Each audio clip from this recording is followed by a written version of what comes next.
Приказки с Джиджи представя Мечето, което го е страх от сянката му. Честит рожден ден, момчето ми, казала мама Мечок на своята пораснала рожба. Вече си голямо момче.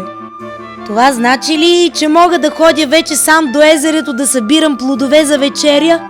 Отвърнало малкото мече. Разбира се, че можеш, казала майката щастлива. И малкото меченце взело една кошница и тръгнало към езерото. По пътя си то срещнало маймунката. Къде си тръгнал, Мечо? Попитала го тя. Към езерото да събера плодове за вечеря, отвърнало гордо то. Не те ли е страх от него? Този, който живее в езерото? Попитала маймунката. Не изобщо, отвърнало мечето, ала започнало да го обхваща страх. Той страшен ли е? Да, много е страшен. Ето ти тази пръчка и като видиш, удари го силно с нея, казала маймуната.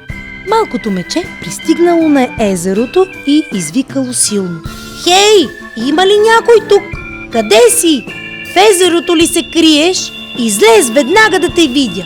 Той викал и викал, ала никой не се обадил. Спрял се той тогава на един клон, който бил до половината във водата и погледнал надолу. Маймунката била права, имало някой във водата и този някой гледал право към мечето. Малкото мече събрало смелост и ударило с пръчката във водата. Съществото във водата също вдигнало ръка и то имало пръчка. Това изплашило много мечето и то побягнало към къщи. Разказало всичко на майка си и тя му казала: синко, не трябва да те е страх. Отиди отново, но този път, като видиш съществото, му се усмихни. Послушало съвета на майка си малкото мече и се върнало при езерото и направило каквото му е заръчала. За негова изненада, този, който живеел в езерото, му отвърнал също с усмивка. Мечето се успокоило и напълнило кошничката си с плодове. По пътя си обратно видяло маймунката. Не се ли изплаши? Рекла му тя. Не, защото той изобщо не е страшен, отвърнало мечето. Даже станахме приятели. Просто трябва да му се усмихнеш и той ще ти отвърне със същото. Отишли двамата приятели до езерото и маймунката последвала примера на мечето. Така те научили, че е много лесно да намериш нови приятели, ако се усмихваш.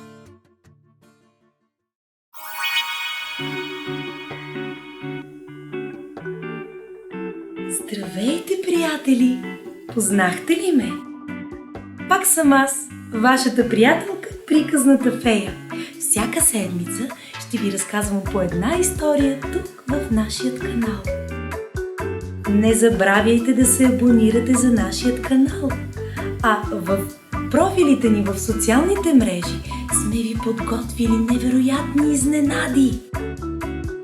Ако нямате търпение да чуете още сега всички приказки, които знам, изтеглете мобилното ми приложение. То ще бъде перфектен спътник за дългите ви пътувания, когато дойде време за хапване и за сладък сън. Мили приятели, очаквам с нетърпение да ми пишете и да ми кажете коя приказка искате да ви разкажа следващия път.